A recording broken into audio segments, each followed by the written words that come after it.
Well, we'll just let Mark catch up. All right, I want to start first, as we always do, about talking about the weekly Torah portion. And this week, the Torah portion is the beginning of the book of Leviticus, Sefer Vayikra. And it introduces a long series of descriptions of sacrifices that were done in ancient Israel. One of the major things that people misunderstand about sacrifices is that while some of the sacrifices were totally burnt on the altar, most of the sacrifices were consumed in part by either the priest who presented it and the person who it was brought for. And so it becomes, in many ways, a shared meal with the divine. And so that's an important recognition. All the sacrifices, except for the Passover sacrifice, was burnt. What they did was blood from the animal was placed on the altar, on the corners of the altar. And the innards, the stuff nobody really wants to eat anyway, certain fats and things were placed on the altar and burnt.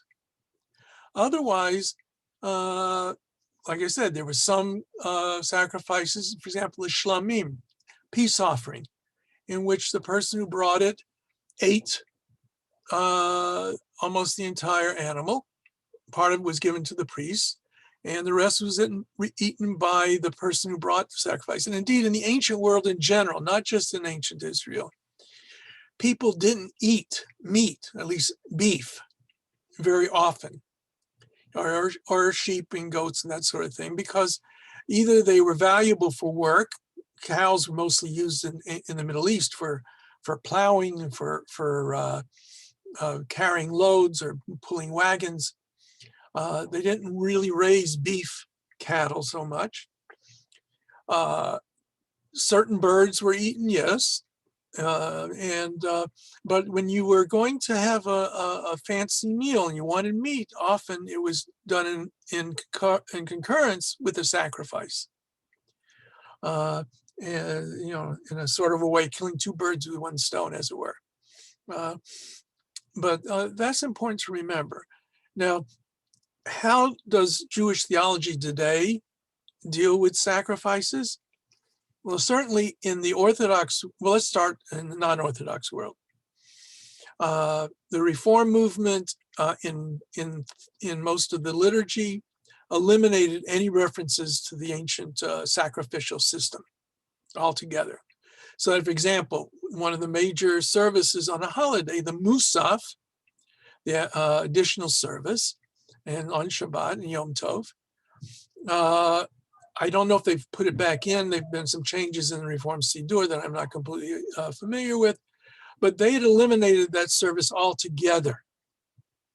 In the conservative movement, for the most part, that was there, but the language was turned from a wish to restore the sacrificial system to seeing it as a prayer that memorialized the sacrificial system. And that is not really foreign to Jewish tradition, because one of the things that we find in the Siddur, that daily, traditionally, one would read the passages about the sacrifices. And the rabbi said, by reading the passages is as if you were offering the sacrifices. And so the idea to read about the sacrifices, not necessarily as a prayer for restoration, but as a commemoration, that finds some support, I believe, in that concept. In the Orthodox world, the Siddur does not change anything. Everything is presented as a wish for the restoration of the sacrificial system. But it's significant, even in the Talmud, there's some discussion as to whether or not in the third temple, whether or not there will be sacrifices or what kind of sacrifices. So there's already recognition in the Talmud about certain issues surrounding the idea of sacrifices. But ultimately we have to remember it was the way the ancients worshipped all gods.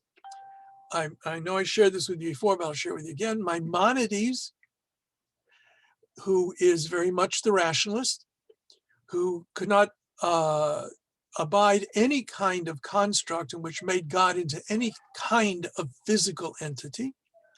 So therefore, obviously, God would not be in need of any sacrifices. He suggests that the sacrificial system was sort of a bone thrown to the Jewish people. I don't know that's the right word for it. They were so used to worshiping God or gods through sacrifices. And so in order to make it easier to establish the monotheistic system, Maimonides argues, the sacrificial system was remained, not because there was any benefit or any value in and of itself for the sacrificial system, but merely as a means of keeping Israel to worship God and not causing confusion on a new way of worshiping God through prayer. That's Rambam, Maimonides. Nachmanides, the Ramban, a little bit later, takes great issue with Maimonides and believes there is real efficacy to the sacrifices, insists that they were meaningful, and that he says the Rambam is completely incorrect in his approach. All right. So you have those two sides in Jewish tradition dealing with sacrifices. My attitude is, if and when the time comes, the third temple comes into existence, and I like the Talmudic suggestion that means it's going to descend from heaven. If the Beit HaMikdash descends from heaven, we'll know what to do at that time. Otherwise, until that moment, we do not offer sacrifices. One of the issues in modern Israel, to be fair, there are some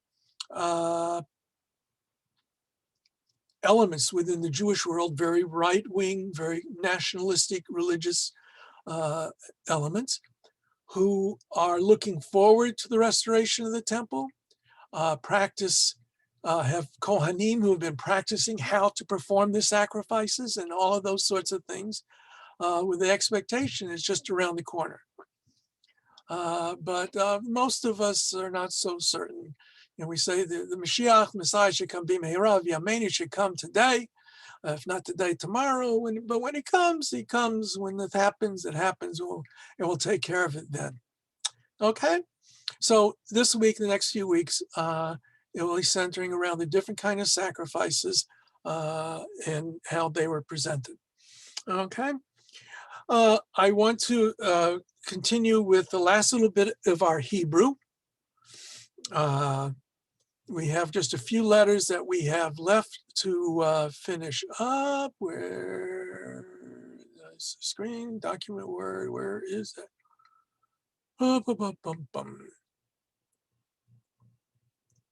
No, not Theology is a Prayer. What happened to that? Okay.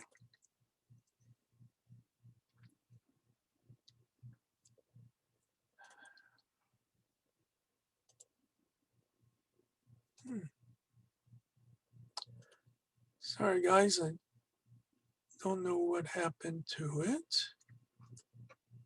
I want to share.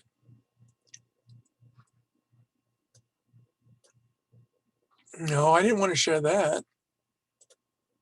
How about that? Is it showing up? Okay. So we're now getting towards the end of the alphabet, not in the order of the alphabet, but the order in which it's been introduced in this booklet. We're working on the letter Zion, which also is related to the word for weapon, in case you're interested. The Zion always has the same sound as the letter Z or the letter Z, whichever one you prefer. Right? For example, and when we say the Shechayanu, we have that at the end. Baruch atah Hashem Elokeinu melech haolam, Shas anisim lavotein b'yamim hahem bazman hazeh. That's the blessing for Hanukkah, also for Purim. And also, we'll see otherwise. Okay, so Zion, just like its name, is always going to be the Z sound. So everybody, please unmute yourselves. And we're going to do line number 1. We're going to go to the zoo.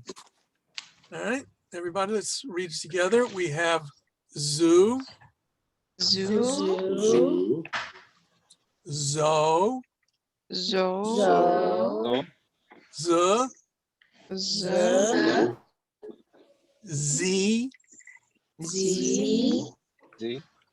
ze, ze, zay, ze, za, za, zai, zai, zoo, zoo, and zo. zo, Okay, line number 2. We have zar, zar, az, az, as in the wizard, yes. Oz, oz, zan. zan, Now, to look at it carefully, you see that the nun, sofit, is a little bit longer than the zayin. It goes down a little bit further. That's how you can tell the difference. Okay. Ze ze, and paz. paz, Line number 3. Chazan. Chazan, Anybody know what chazan means? Yes, it's the Cantor. cantor, right? Right. Today's world, it means a cantor. Originally, it was something had a different meaning, but today it's the cantor of a synagogue, or the person leading the prayers.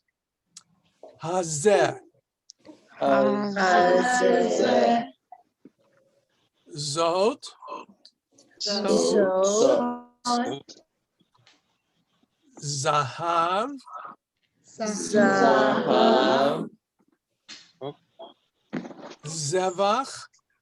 zevach, And now, since we were talking, that means a sacrifice. Zuz. zuz, At the end of the Passover Seder, we sing the song Achad Gad Yad, the Zabinah by Bitre Zuze. The father bought for 2 zuzim. That's the zuz of the zuzim there. Zigug, zigug, Tzion. zion, All right, so remember, the Zion is just a Z by itself. The Tzadi, either a TZ or a TS sound, that's how they're different. Zion. Zion, Zion. That's Zion. Zaken, zaken, that means an old man. Also, a zaken is their beard. Old men are supposed to have beards. Zakena, zakena, that's not an old bearded woman, but that's an older woman. She may or may not have a beard. I don't know. Okay. Zariz, Zariz, zariz, Mizrach. mizrach, That's east. Jews who come from the eastern part of the world are known as Mizrachim. Zroa. Zara is the forelimb. And and at the Seder plate, we have a zroa, or at least traditionally a lamb's shank, or something else to represent that. If you are a vegetarian, do we have any vegetarians? You can substitute a roasted beet for the zroa. Okay, so you don't have to necessarily have a chicken leg on your vegetarian plate. Okay, Second word there is he's mean. He's mean. Hazhara. Hara. Zemirot. Zemirot. Songs. And Zman. Zman. Time. All right. It's time. Number 6. Bachutz. Bachutz. B'chorim. Bechorim.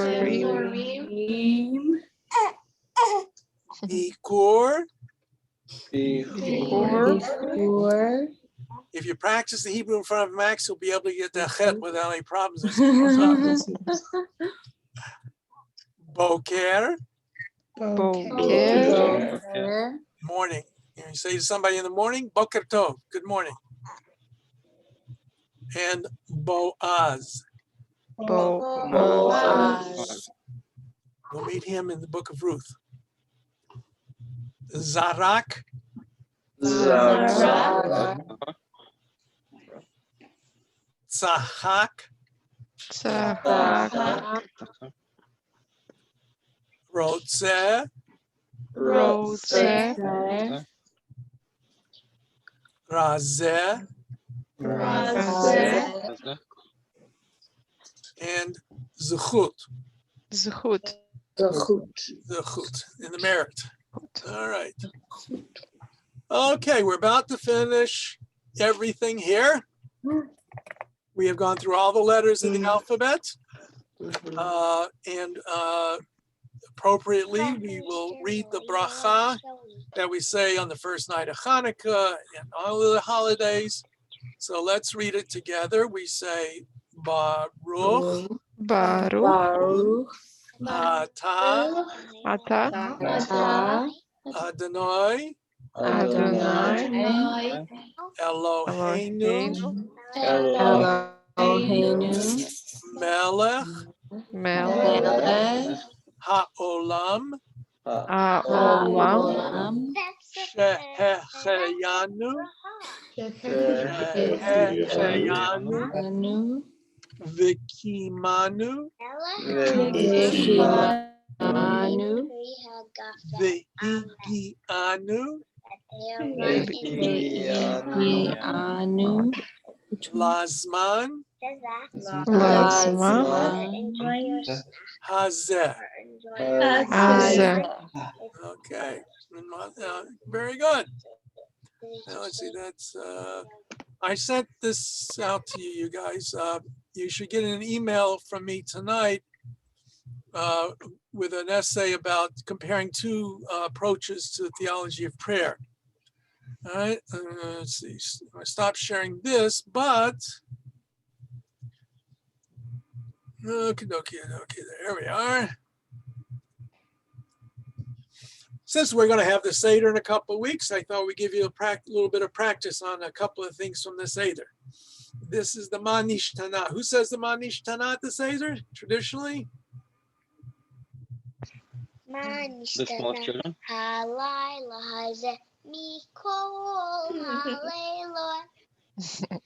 Keep going.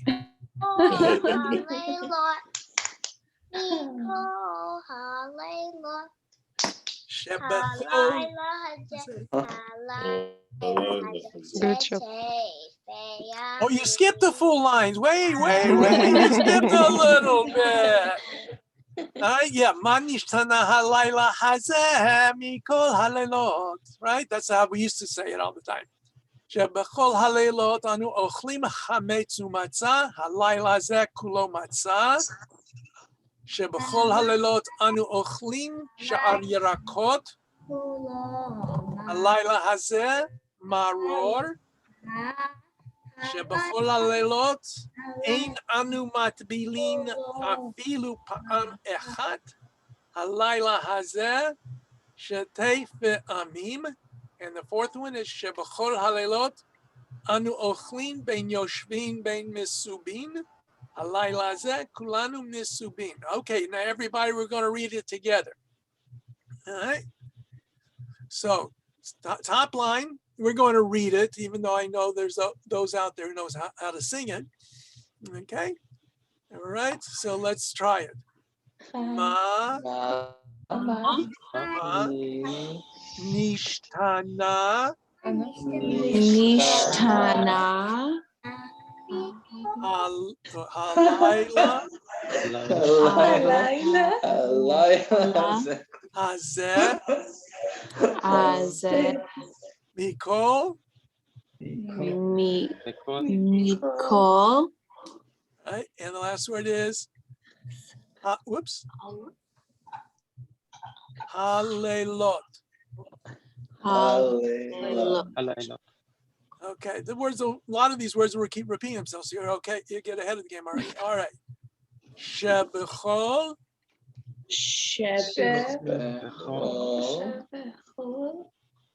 Halelot. Halelot. Anu. Anu. Ochlin. Ochlin. Chametz. Chametz. Umatzah. Matzah. Whoops. Halayla. Halayla. Hazeh.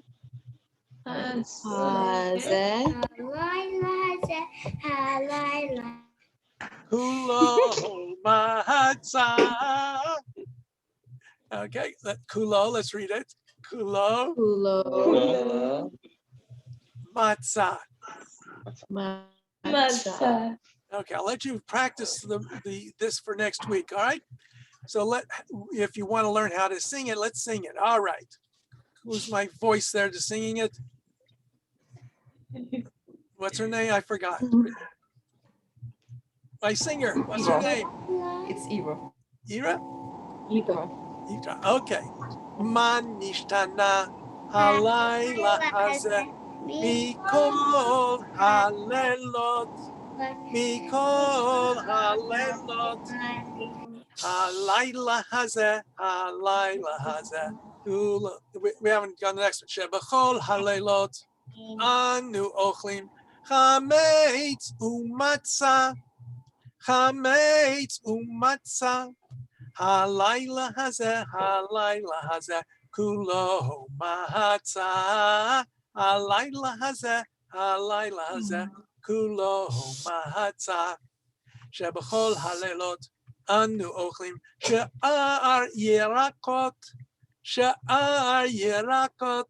halayla hazeh, maror.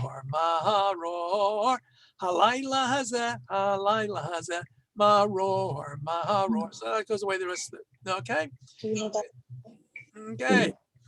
And then let's also, I want us to read together. This line is also in the Haggadah. It's repeats a couple words frequently. Okay. So the first word is Baruch.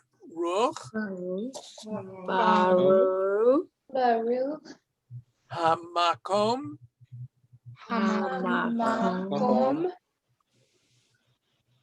Baruch. Baruch. Hu.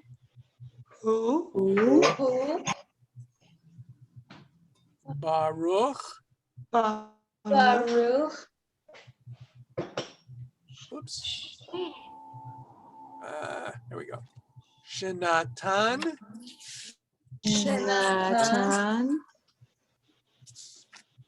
Torah.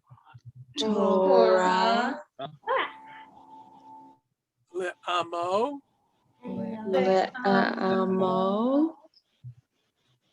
Yisrael.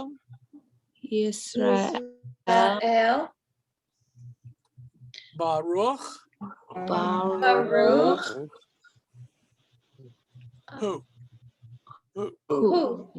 Baruch hamakom baruch hu, baruch shenatan natan Torah. Almost everything in the Haggadah can be sung if you really want to do it, and that's we often do in my seders. All right. All right, I think I got everything that I needed to share on that. Okay, tonight we are turning to the significant rites of passage in Jewish tradition.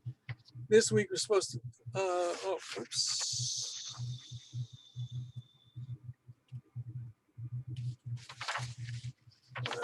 find my right sheet here. Yeah, the date was a little wrong. March 3rd, March 3rd, April 7, May 7. What is?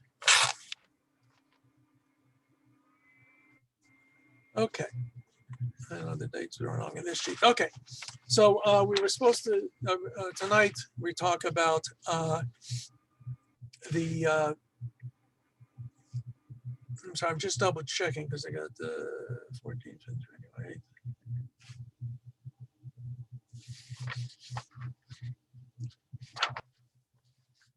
Yeah, I got it. All right. We're going to talk about birth in bar and bat mitzvah. Okay. The Jewish tradition, as most religious traditions, have rituals, ways of celebrating various important milestones in life. And of course, the three major ones are birth, marriage, and death. Right? So around birth, we have a couple of aspects to it. First of all, going back clearly to biblical times, and indeed it's mentioned in the story of Abraham, we have the ritual of brit, milah, the ritual circumcision. Now, there are two words here. One is brit. Brit means covenant. And milah is circumcision. Brit milah literally means covenant of the circumcision. You will often hear people talk about going to a bris. Bris is just the Ashkenazi pronunciation of brit, but it's like cutting off half, you should pardon the expression, cutting off half the word. You're going to a bris means you're going to a covenant. Right? You're really going to a brit milah, but people often just refer to a shorthand as a bris. And essentially, what the Torah prescribes is that on the 8th day of birth, after birth, assuming the child is healthy, is when you're supposed to have the brit milah. Now, the brit milah being a biblical commandment incumbent upon Israel means that it takes place on the 8th day, no matter what day that is. If it's Shabbat, if it's Yom Kippur, if it's Tisha B'Av, all of those dates, the ritual of Brit Milah, the ritual of the circumcision, takes precedence. Now, only the Brit Milah itself takes precedence. It doesn't mean other ancillary aspects to it. And there's a whole interesting discussion in the Talmud on that whole entire issue. But essentially, what we understand is that all things equal, the Brit Milah will take place the same day of the week as the day of the birth. If it's born on Monday, the Brit Milah will be the next Monday. If you're born on Saturday, Shabbos, the Brit Milah will be the next Shabbat, next Shabbos. If it's born before Yom Kippur, 7 days before, the 8th day is Yom Kippur, it's on Yom Kippur. So that's first and foremost. Now, secondly, what is vital, of course, is the health and the well-being of the child. If there are any contraindications, there's some kind of the child is ill, the child is jaundiced, if the doctor feels the child is underweight, any kind of health issue for the child means the Brit Milah is delayed until the child is healthy.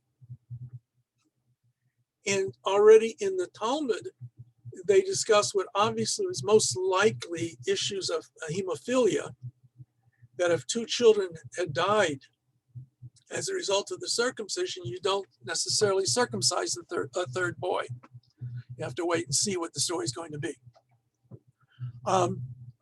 Now, another issue that we have in the modern world is sometimes there is a malformation on the penis so that the urethra doesn't come out straight. I forget, there's a term for it, I forget what it's called. But there will be at some point some reconstructive surgery that will have to take place. Okay? So if that's going to be the case, generally speaking, you can't do the brit milah, you can't do the circumcision. They need the foreskin for part of that procedure, what have you. And so that's delayed until the time of the surgery. Another issue is that the brit milah is supposed to be done by a moel. A moel is a ritual circumciser. He may or may not be a medical doctor. Today, more and more, we find that moalim are medical doctors, but not necessarily so. I even started to learn one time to be a moel, or at least to have the ability to do so, but for various reasons I couldn't continue. But pretty much today you will find the overwhelming majority are medical doctors. Traditionally, they have to be shomer Shabbat. And any moel that I would recommend would be a moel who is shomer Shabbat, who observes the Sabbath. Traditionally, only men were mohalim. There's nothing really in the tradition that prevents a woman from serving as a mohelet. There is at least one in our community from the Reform movement. I would not recommend her, not because she is female, but because she's not shomer Shabbat the way I think one should be. There are male moalim from the Reform movement as well that I can't recommend because I don't consider them to be shomer Shabbat. Now that could cause a problem if the baby's going to have a schedule for brit milah on Shabbat or on Yom Tov, whether or not the mohel can get there, or the baby can be brought near where the mohel is. So that is sometimes a reason why, unfortunately, the brit milah may be delayed. But if for any reason it is delayed, it must take place as soon as possible. We don't say, well, everybody's out of town. The brit milah is scheduled for Thursday, but nobody's going to be here until Sunday. Let's delay it till then. You're not supposed to do that.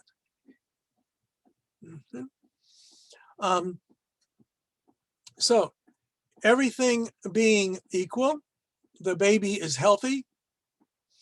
It is the 8th day after birth.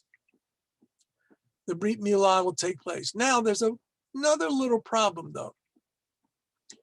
It can only take place on the 8th day if the baby was born 8 days before that.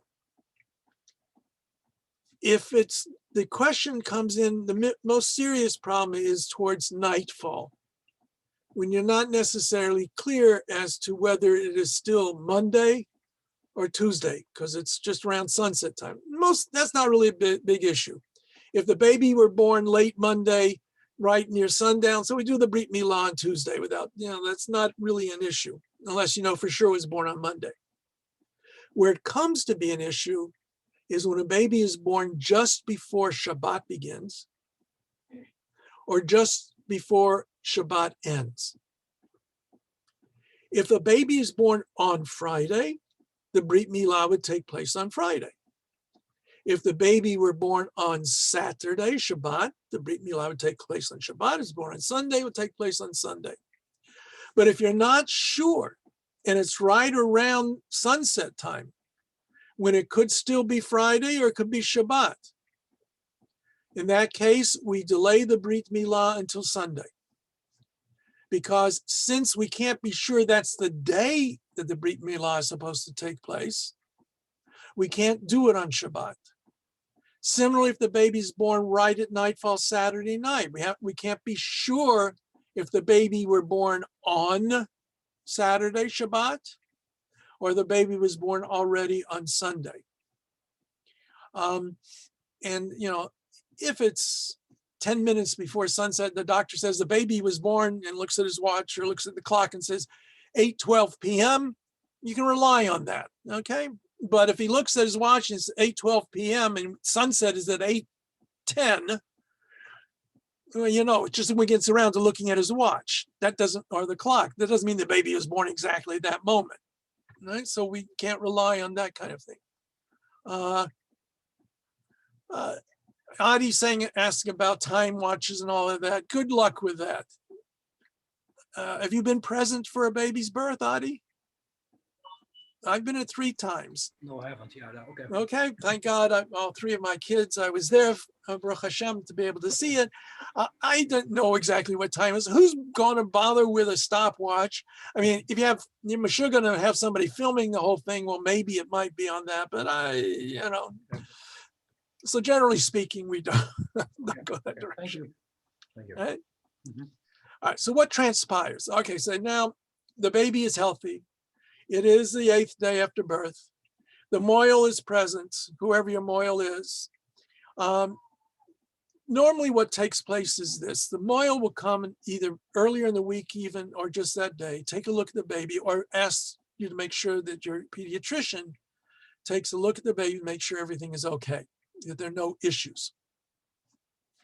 And the moil will usually show up earlier than the scheduled time for the actual brit milah. And then he will prepare the baby. Today, most moalim apply some kind of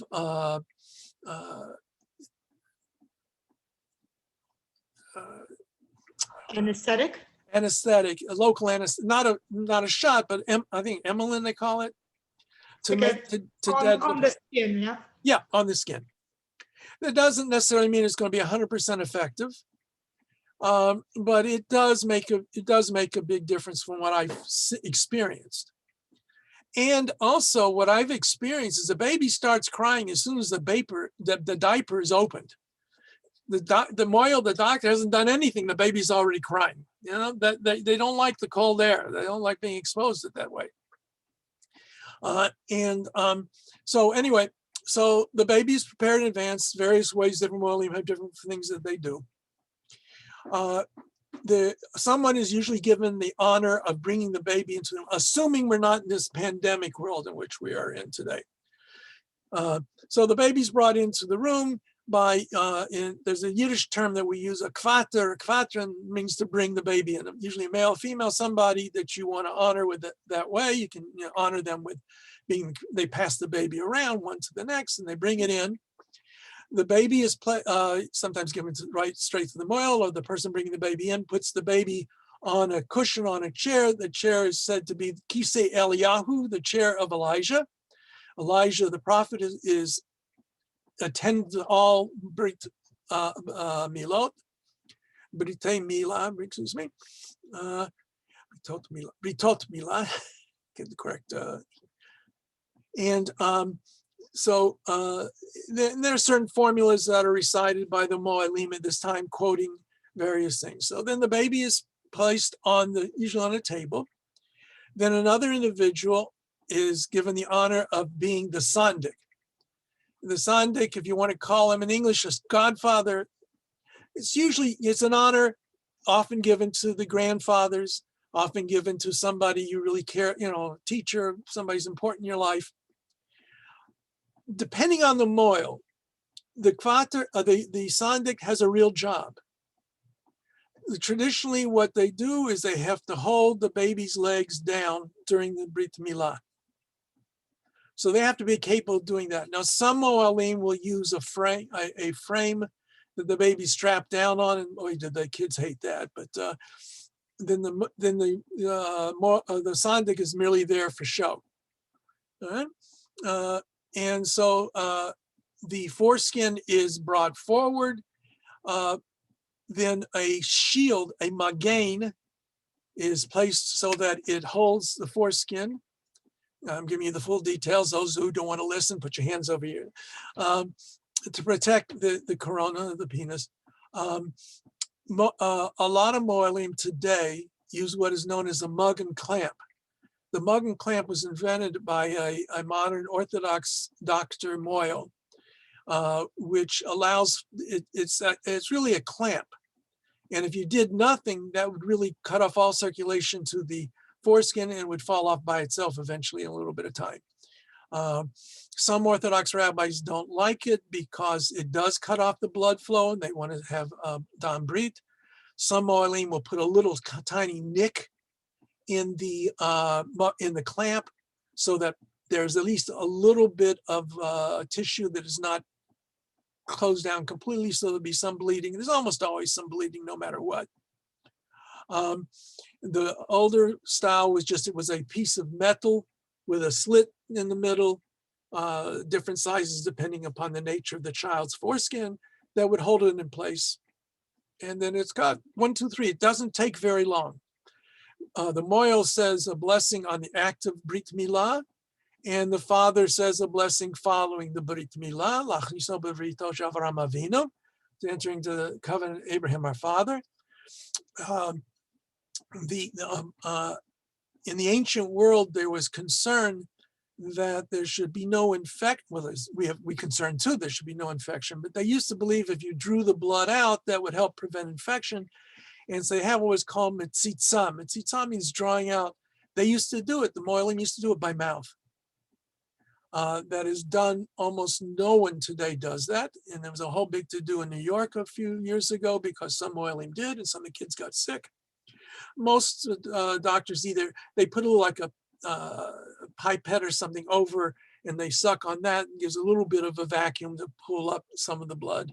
And then traditionally, normally after that, the baby's wrapped up, bundled up, and we say Bray Priya Goffin, blessing over the wine that was there the whole time, and the blessing for the act of the Brit Milah, and the giving of the name to the child. Rabbi, Yes. I'm sorry for interrupting. Why is the sanctifying wine or the kiddush so important while having a brit milah? The wine is used on almost all of our basic ceremonies. I just had a thing in the Talmud when we were talking about it. Kiddush on Friday night. Many even use wine at the end of Birkat HaMazon. We use wine at the wedding. We use wine at the Brit Milah.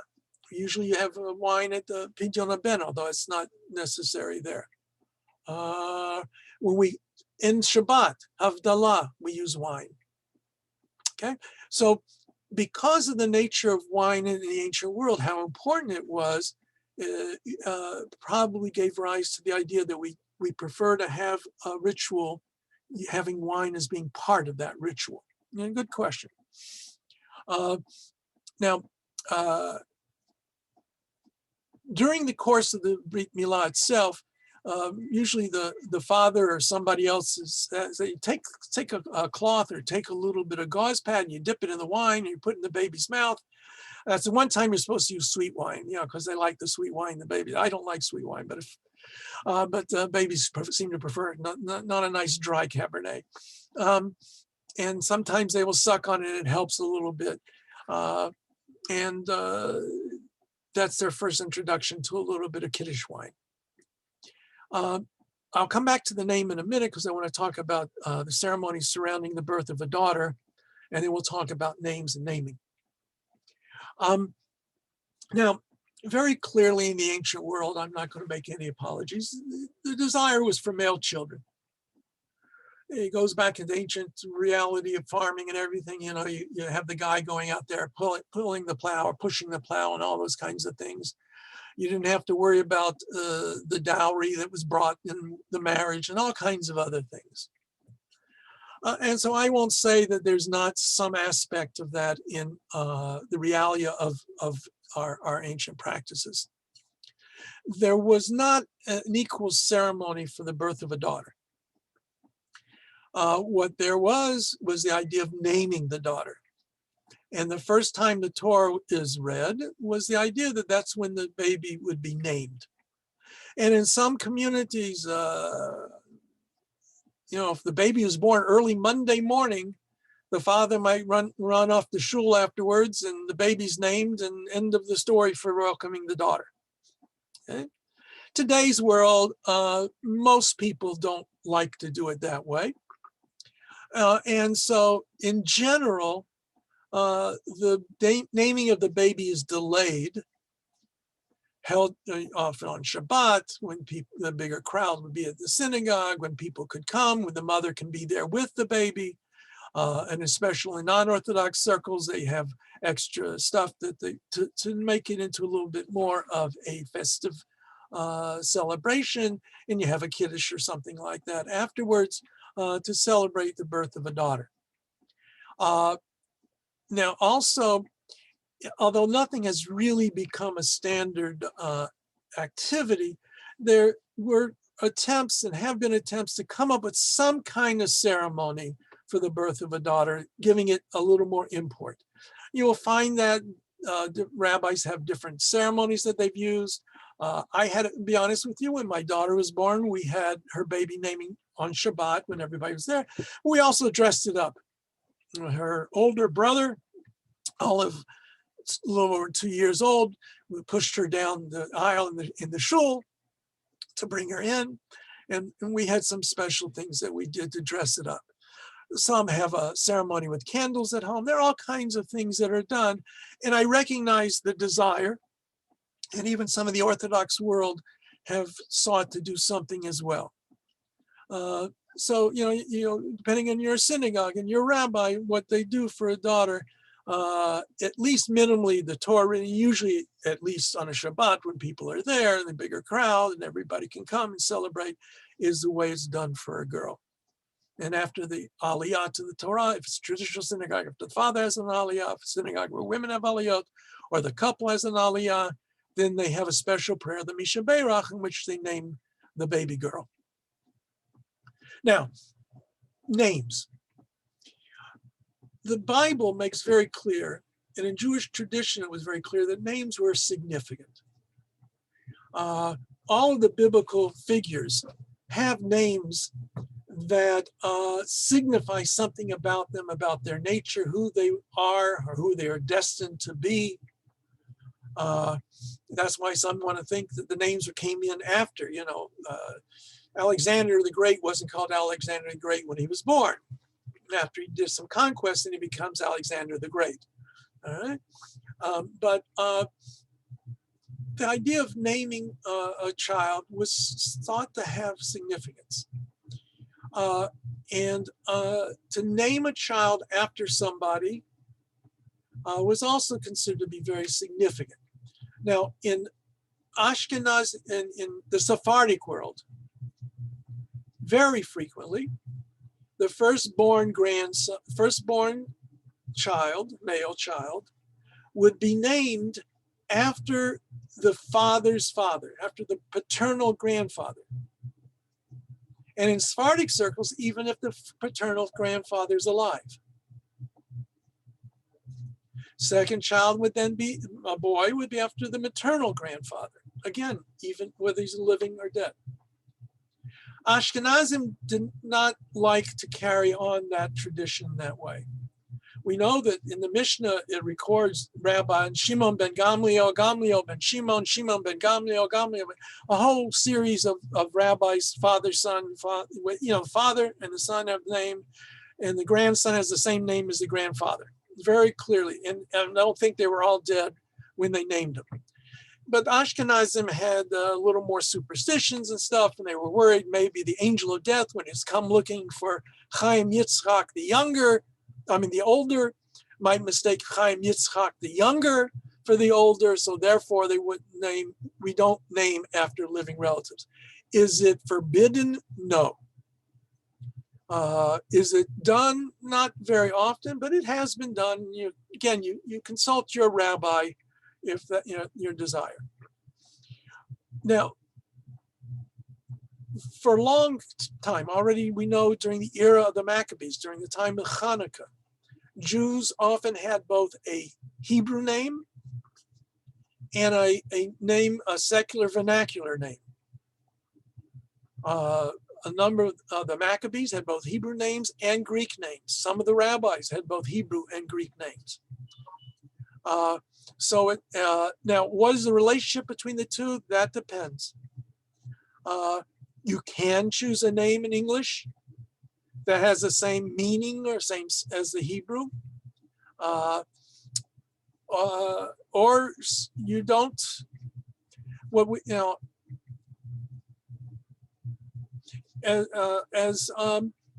so what happens is today, first of all,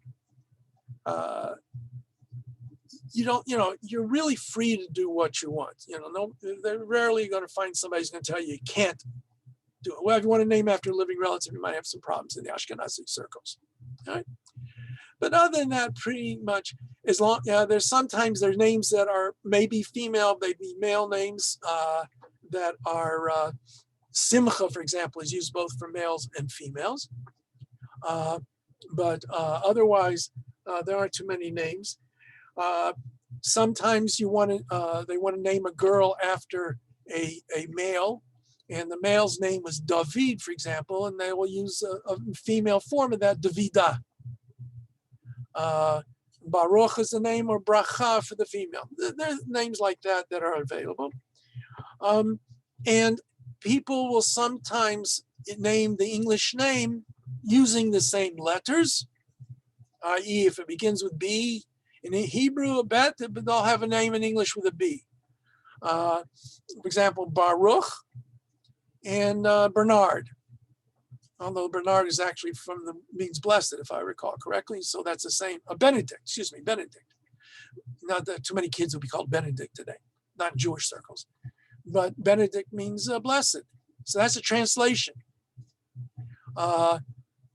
David and David, that's really the same name, just the Hebrew pronunciation versus English.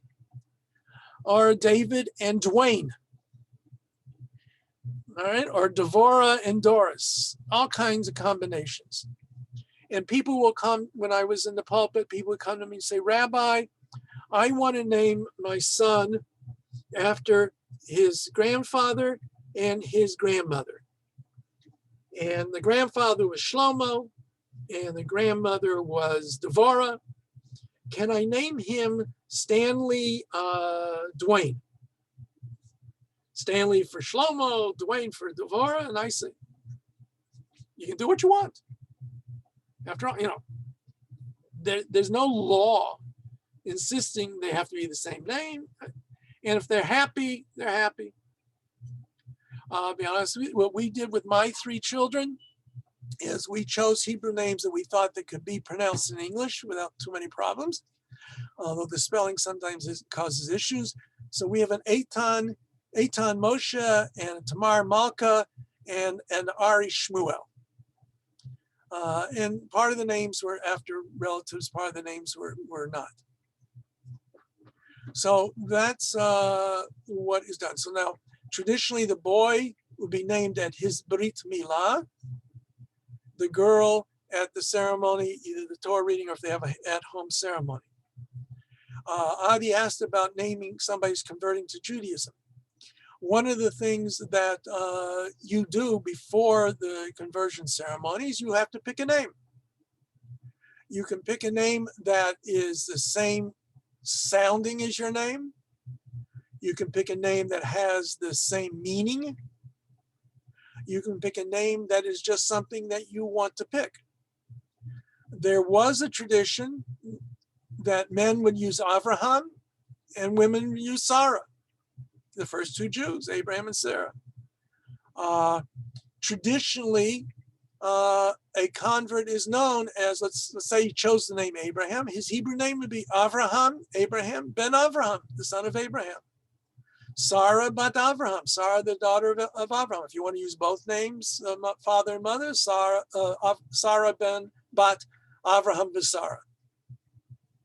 Some used to open a Bible And whatever name they found on the page became the name. I'm not sure that's a good way, unless you're prepared to say no to some of the names. I mean, some are a little tough. Obadiah, Avadia is not a bad name, but Obadiah in English is kind of tough for people. Now my children, my sons have used Hebrew names. And when they go to the passport control, my son coming up from New York, one time somebody tried to pronounce them, and there was Elisha, Malkiel, Eliyahu Dov, Nehemiah, Azariah, Shifra, David Akiva. He had a little tough time with some of these names. Okay, so that's an issue that you have to think about when you choose if you're choosing yourself for a Hebrew name. After all, the Hebrew name is what is official for Hebrew documentation. You don't necessarily have to use a Hebrew name in your everyday life. And people, when they name their children, they just should be aware, what they're naming their child and what issues can or may not arise from the names. And as you may be familiar with the song, a man named Sue, you can, look at it that way. The song, what's his name? The Man in Black, bless the memory of, what was this country singer? Johnny Cash. Yeah. All right. He has a great song, A Man Named Sue. And if you don't know it, look it up on and you'll hear it. Okay. So any questions about the names and the naming ceremony, Brit Milah? Okay. Now there's a second ceremony that's related to Pesach and is the idea of what we call the Pidyon Haben. The Torah tells